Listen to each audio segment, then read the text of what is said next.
change everything left her son's mouth. Ryan, her only child, the boy she had raised alone for 30 years, sat across from her at the table. Next to him was his fiancée, Victoria Lane, elegant, polished, the kind of woman who looked like she had stepped out of a glossy magazine. Marilyn had just set down a plate of her famous peach cobbler, the one Ryan had loved since he was a teenager. She was expecting smiles, maybe wedding talk. Instead, Ryan cleared his throat, glanced nervously at Victoria, and said, "Mom, we've been talking. We think it might be better if you didn't come to the wedding?" The room seemed to tilt. Marilyn blinked, certain she had misheard. "I'm sorry, what?" she asked softly. Victoria leaned forward, her voice smooth but cold. "It's going to be a very high-profile event. My family's friends, they might not understand. We want everything perfect." Ryan wouldn't meet her eyes. "It's just, you look so tired lately, Mom. People might notice." Marilyn sat perfectly still, hands folded on the table. Outside, the neighbors' wind chimes tinkled in the breeze. Inside, her heart felt like it had been dropped from a great height. She didn't argue. She didn't beg. She simply nodded once. "Okay," she said. And in that moment she decided something neither of them would see coming. Marilyn Foster's story was not one of comfort or privilege. She had been just 34 when her husband, Daniel, passed away unexpectedly, leaving her with a 5-year-old boy and a mortgage on a modest house in a quiet Ohio neighborhood. From that day forward, every decision she made revolved around Ryan. Her mornings began before sunrise. While the world was still wrapped in darkness, she would slip into her cleaning uniform and head downtown to scrub office floors and wipe down desks until they gleamed. By midday, she changed into a plain polo shirt and stood for hours behind the counter at the local grocery store, scanning items and offering tired but genuine smiles to customers. On weekends, she took in sewing work, hemming pants, repairing zippers, and patching worn jackets for neighbors just to make a little extra. Her hands told the story better than words ever could. They were rough and calloused, the skin split in places from cleaning chemicals and needle pricks. Her face carried the fine lines of a woman who had smiled through fatigue and pushed past exhaustion for years. On her left cheek, a faint scar cut across her skin, almost unnoticeable, unless the light hit it just right. That scar came from a night she would never forget, the night she carried Ryan through smoke and fire, shielding his small body with her own, until they burst into the safety of the cold night air. Marilyn never complained. She never once told Ryan about the lunches she skipped so he could have the basketball shoes he wanted, or the second mortgage she quietly took out to cover his college tuition when the scholarship fell short. She found joy in watching him grow, seeing him excel in school, and later hearing about his job in the city. When Ryan bought his first tailored suit, Marilyn beamed with pride. When he pulled up in a shiny sedan, she told everyone at church how successful her son was. She imagined that one day she'd stand in the front pew at his wedding, wearing her favorite navy dress, tears of joy streaming down her face. It was this life, decades of sacrifice, countless small acts of love that made Ryan's words in her kitchen feel like a blade. He wasn't just excluding her from a party, he was erasing the very person who had built the foundation he stood on. It had started as such a promising afternoon. The sun was warm, filtering through the lace curtains of Marilyn's living room. She had baked peach cobbler that morning, knowing Ryan was coming by. When he arrived with Victoria, Marilyn felt a spark of excitement. Maybe they were here to share happy wedding plans. Victoria Lane was undeniably beautiful. Her golden hair was perfectly styled, her makeup flawless, and her dress a crisp white that looked like it belonged in a designer's catalog. She carried herself with a kind of effortless confidence that only came from wealth and upbringing, but there was something in her eyes, a flicker of judgment, as she glanced around the small, tidy home with its second-hand furniture and faded family photos. Ryan began talking about the wedding almost immediately. "It's going to be incredible, Mom," he said, his tone brimming with excitement. "Victoria's parents are hosting it at their estate. There will be a string quartet, a catered dinner, hundreds of guests." Marilyn smiled warmly. "That sounds wonderful, sweetheart. I can't wait to see you walk down that aisle." The conversation flowed until Victoria set down her teacup, her nails tapping lightly against the porcelain. She looked at Ryan, then at Marilyn. "We've been going over the guest list," she began, her voice measured, "and we need to make sure everything reflects the image we want. My family's reputation is important." Marilyn tilted her head, unsure where this was going. "Of course, dear. What are you trying to say?" Ryan shifted uncomfortably. "It might be better if you didn't attend, Mom." The words hung in the air like smoke. Marilyn felt her stomach drop, but she kept her posture straight. "And why is that?" she asked quietly. Ryan's eyes darted away. "You've been working so hard for so long, Mom. You look tired. People might notice." Victoria's smile was tight, her tone unyielding. "We just want everything to be perfect." In that moment, the image Marilyn had been holding in her heart of standing proudly at her son's side shattered. She folded her hands in her lap and said only, "I see." Then she nodded once, sealing her decision in silence. After Ryan and Victoria left, the house felt unusually quiet. Marilyn sat at the kitchen table for a long time, staring at the half-eaten cobbler and the untouched teacups. The clock on the wall ticked steadily, each sound reminding her that something had shifted in a way that could never be undone. Eventually, she stood and walked to the hallway mirror. The reflection staring back at her was familiar, the fine lines, the tired eyes, the faint scar along her cheek. She lifted her hand and traced it gently, and with that touch, the memory of that night returned in vivid detail. She had been 29 then, still reeling from losing Daniel. Ryan's small bedroom had filled with smoke in minutes. The fire crackled angrily as she pushed through, wrapping her arms around her terrified son. The falling piece of flaming wood struck her face, searing her skin, but she didn't stop. She carried him out into the freezing night air, coughing but alive. That scar was not a flaw. It was a badge of love, proof that she would risk everything for him. And yet today, her son had looked at her and seen only something to be ashamed of. Marilyn's heart ached, but beneath the ache was a strange calm. She understood, with a clarity that surprised her, that this wasn't about her appearance. It was about respect and the absence of it. She wouldn't shout, she wouldn't plead, she wouldn't try to make them understand. Instead, she would act in the only way that truly mattered. From that moment forward, she decided that the life Ryan had built on her sacrifices would no longer be sustained by her hands. The decision was final, and she knew exactly what she had to do next. The next morning, Marilyn woke before dawn, but not to put on her cleaning uniform. Instead, she slipped into a simple navy dress and her comfortable shoes. She added a string of pearls Daniel had given her on their 10th anniversary. There was a certain dignity to the way she dressed, as if preparing herself for an important meeting. Her first stop was the local bank. The marble floors echoed under her steps as she walked straight past the teller line to the office of Mr. Thompson, the branch manager she'd known for 20 years. He looked up, surprised to see her. "Marilyn, what brings you in so early?" "I need to make changes to my accounts," she said, her voice steady. "The joint savings account with Ryan Closett. Transfer every dollar into a new account under my name only." Mr. Thompson hesitated. "That account was for his future, wasn't it? Are you sure?" "I'm certain," she replied without blinking.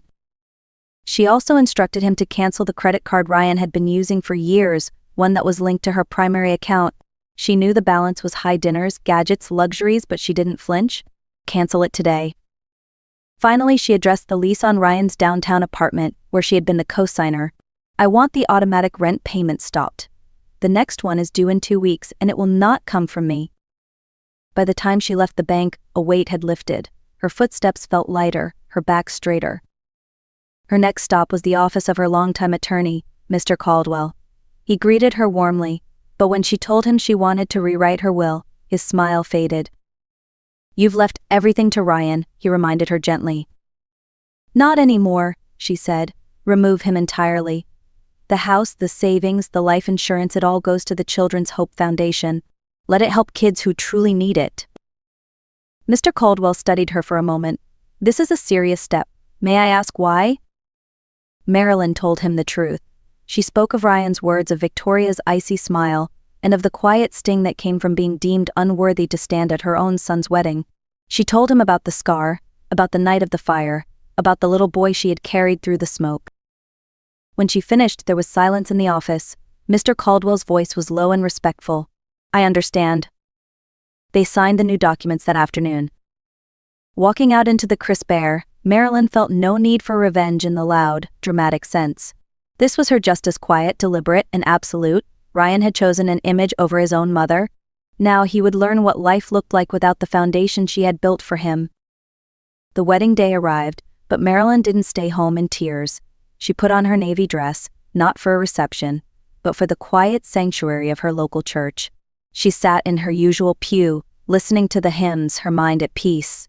After the service, she joined other volunteers in the church kitchen, preparing hot meals for families in need. Her hands stayed busy, and her heart stayed calm. Miles away, in the grand ballroom of the Lane family estate, Ryan stood at the altar in a tailored tuxedo. Victoria glided toward him in a gown that shimmered under the chandeliers. Everything looked perfect: the flowers, the music, the endless rows of smiling guests. Not once did Ryan think about the empty seat where his mother would have been. The honeymoon was just as lavish. They flew to a tropical island, staying in a villa that overlooked crystal blue waters. Ryan paid for fine dining and luxury shopping with the same credit card he had used for years, never considering that its safety net might be gone. On their final night, after a 7-course dinner at the most exclusive restaurant on the island, the waiter returned with the check and an awkward expression. "I'm sorry, sir, but your card has been declined." Ryan laughed it off. "Run it again." "I already have, sir. 3 times. It says the account has been closed." Victoria's expression hardened instantly. "Is this a joke?" Flustered, Ryan tried his debit card, declined again. They left under a cloud of humiliation, promising the restaurant manager they would wire the payment. Back at the villa, Victoria's voice was sharp. "You told me you were secure, Ryan. You can't even pay for dinner?" "It's a bank error. I'll fix it in the morning," he insisted. But the next morning, a call to the bank revealed the truth.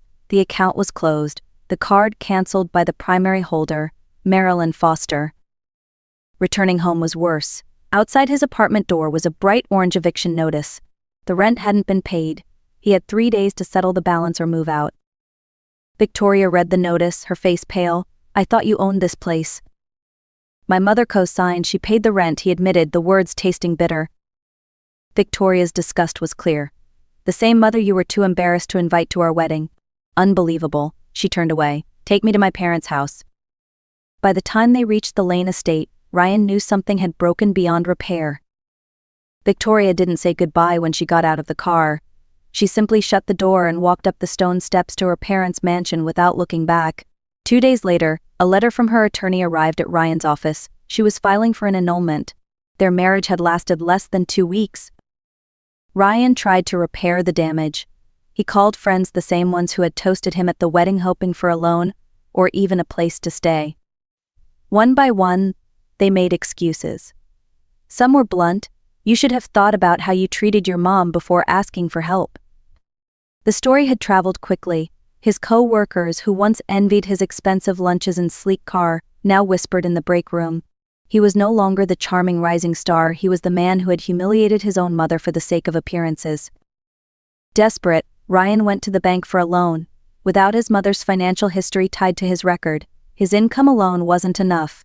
He was denied. Within days, he was forced to sell his car at a loss just to cover basic expenses. The luxury watches, the tailored suits, all pawned for fractions of their value. He moved into a single room in a rundown boarding house, the kind of place where the walls were thin and the air smelled of damp carpet. At night, he listened to sirens outside and thought about the quiet safety of his mother's home. He thought about the steady way she had looked at him in the kitchen, the calm okay that had been the start of all this. For the first time in his adult life, Ryan was entirely on his own, and it was terrifying. The weeks dragged on, each one harder than the last. Ryan took a part-time job washing dishes at a late-night diner to cover rent at the boarding house. The steam and soap left his hands red and raw. His back ached constantly, and no matter how hard he worked, the money barely stretched far enough for groceries. One afternoon, after a double shift, he found himself walking without a clear destination. His feet carried him to a familiar neighborhood, the street where his mother still lived. Across the road, the lights in her small home glowed warmly against the evening sky. Through the window, he could see her sitting in her armchair reading. He stayed hidden in the shadows, watching for several minutes. Memories rose unbidden: the smell of her cornbread in the oven, the sound of her humming while she sewed, the way she had once bent over his homework with infinite patience. And, unavoidably, the night of the fire, her arms wrapped around him, the searing heat, the scar she bore because she had shielded him. Shame pressed down on him until he could hardly breathe. He wanted to knock on her door right then, to fall to his knees and beg for forgiveness. but what could he possibly say that would erase the cruelty of his words? He knew an apology alone wasn't enough. He had to earn it. From that night on, Ryan worked with one goal: to rebuild himself without leaning on her. He left the diner for a job in construction, grueling, honest work that left him bone-tired but oddly grounded. Every paycheck he set aside a small amount, determined to one day face his mother not as the spoiled man who took her for granted, but as a son worthy of her respect.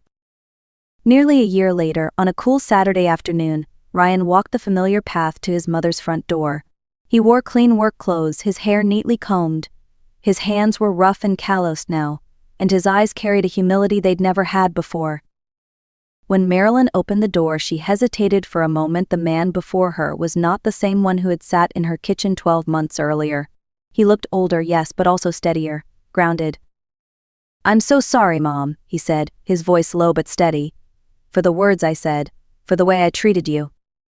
You're not an embarrassment. You're the most beautiful person I've ever known. That scar, it's a medal you earned saving my life." He reached into his pocket and handed her a small envelope. "It's not much, but it's a start. I'm going to pay you back for everything you ever gave me." Marilyn didn't take the money. Instead, she opened her arms. Ryan stepped into them, and for the first time in a long while, he felt like he was home. Some wounds take years to heal, others can begin to close with a single embrace. This story isn't just about a wedding, it's about respect, gratitude, and the quiet strength it takes to draw a line. Marilyn's choice wasn't about revenge, it was about teaching her son the value of what he had been given, and the dignity of the one who gave it. What do you think? Was she right to cut him off so completely, or should she have handled it differently? Share your thoughts in the comments below. I'd love to hear your perspective. And if this story moved you, please like, share, and subscribe for more stories that